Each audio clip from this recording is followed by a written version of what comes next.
Shalom, saudara yang terkasih dalam Kristus. Salam jumpa dalam program Tuhan adalah Gembalaku. Hari ini kita merenungkan satu ayat yang pendek dari kitab Amsal. Tetapi ayat ini akan mengajarkan sesuatu kepada setiap kita. Ayat ini berbicara tentang realitas hati manusia yang paling pribadi. Perasaan terdalam yang kadang tidak bisa dibagikan sepenuhnya, bahkan kepada orang yang terdekat sekalipun. Mari kita bersama-sama membaca dari Amsal 14 ayat yang ke-10.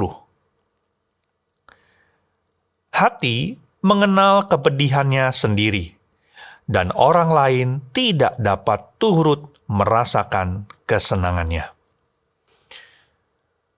Ayat ini mengingatkan kita bahwa ada bagian dari hidup manusia yang hanya bisa dipahami antara diri kita dan Tuhan. Pernahkah saudara melihat seseorang yang tertawa dan terlihat kuat di luar? Tetapi setelah semua orang pergi, ia duduk diam dan matanya mulai berkaca-kaca. Atau sebaliknya, seseorang yang dalam duka kehilangan, tetapi tidak bisa menjelaskan betapa dalamnya kesedihannya itu, betapa dalamnya kehilangan yang ia rasakan, bahkan kepada keluarga yang terdekatnya.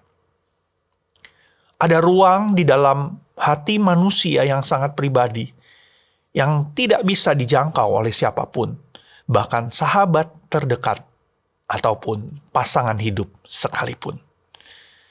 Inilah yang disampaikan oleh Amsal. Hati mengenal kepedihannya sendiri.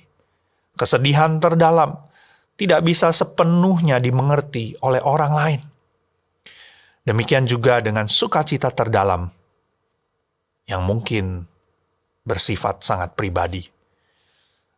Saudara, Amsal 14 ayat yang ke-10 mengungkap dua realita emosional yang ekstrim, kesedihan yang mendalam dan sukacita yang dalam. Keduanya sama-sama tidak sepenuhnya bisa dipahami oleh orang lain. Pertama, hati yang mengenal kepedihannya sendiri. Setiap orang memiliki luka yang tidak terlihat, pergumulan batin yang tidak bisa dijelaskan dengan kata-kata. Bahkan saat orang lain mencoba menghibur, ya kuat ya, tenang ya, kadang tidak bisa benar-benar masuk ke dalam rasa sakit itu. Mereka mungkin bisa hadir, mereka bisa menemani, tetapi hanya Tuhan yang bisa menyelami sampai kedalaman hati setiap kita. Contohnya mungkin seorang ibu yang kehilangan anak. Mungkin saat itu dia dikelilingi oleh orang-orang, sahabat-sahabatnya, temannya, keluarganya. Tetapi tetap merasa sendiri di dalam kesedihannya. Atau contoh yang lain, seseorang yang gagal dalam pelayanan yang mungkin dia lakukan. Ya mungkin tersenyum di luar, tetapi sesungguhnya hatinya sedang berjuang dengan rasa kecewa yang dalam. Dan yang menarik, bagian kedua dalam ayat ini. Dan orang lain tidak dapat turut merasakan kesenangannya. Artinya sama seperti kesedihan. Seringkali mungkin sukacita sejati pun tidak selalu bisa dibagikan secara utuh.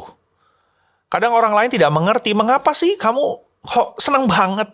Kenapa sih kamu kok rasanya sukacita sekali? Karena mereka tidak tahu proses panjang yang mungkin kita jalani untuk bisa sampai di titik itu.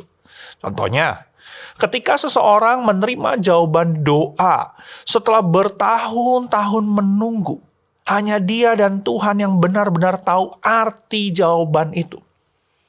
Atau mungkin saat seseorang berhasil melewati masa-masa yang sulit, pergumulan yang sulit, pencobaan yang berat. Lalu dia menangis di dalam sebuah kebaktian karena dia tahu Tuhan setia dan bersama dengan dia. Saudara, ayat ini mengingatkan kita satu hal yang sangat penting. Hubungan pribadi kita dengan Tuhan tidak bisa digantikan oleh siapapun ataupun oleh apapun. baik di dalam duka maupun di dalam sukacita. Tuhanlah satu-satunya pribadi yang mengenal hati setiap kita sepenuhnya. Inilah alasan kenapa kita perlu berdoa secara pribadi kepada Tuhan. Kenapa kita mungkin perlu memuji Tuhan, menaikkan puji-pujian kita secara pribadi. Mengapa kita perlu untuk merenungkan firman Tuhan secara pribadi. Ini adalah sesuatu yang sangat penting untuk berelasi pribadi dengan Tuhan kita. Kita perlu menyediakan waktu untuk Tuhan kita. Karena dialah pribadi yang paling mengerti setiap kita. Karena hanya di hadapan Tuhan, hati kita bisa terbuka sepenuhnya, tanpa takut disalahpahami.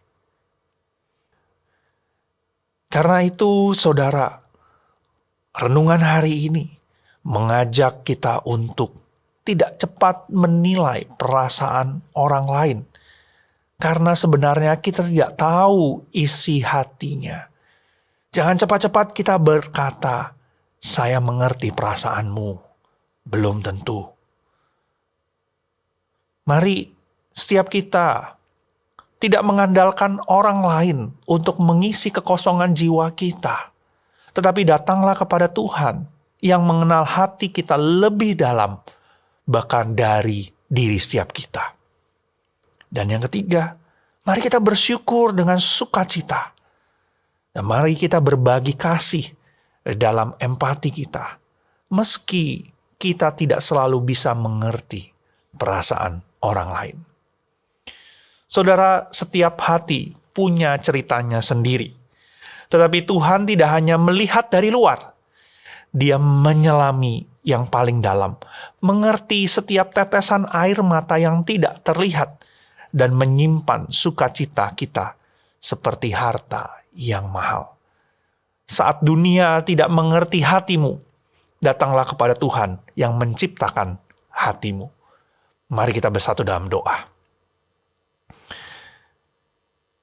Ya Tuhan, kami bersyukur mempunyai Tuhan yang seperti Engkau. Allah yang mengenal setiap kami. Allah yang mengerti setiap apa yang kami rasakan, baik suka maupun duka.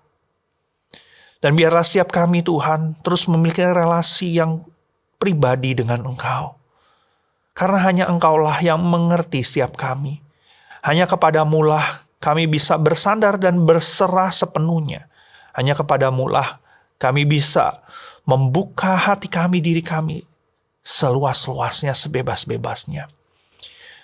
Tolong kami Tuhan, biarlah setiap kami juga tidak cepat-cepat berkata kepada orang lain bahwa kami mengerti apa yang mereka alami. Sesungguhnya seringkali kami tidak mengerti.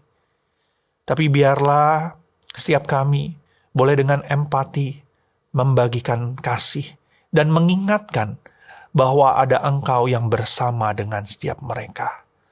Tolonglah kami ya Tuhan, untuk bisa melakukan firman-Mu. Inilah doa kami, hanya di dalam nama Tuhan kami, Tuhan Yesus. Kami berdoa dan mengucap syukur. Amin. Tuhan Yesus memberkati.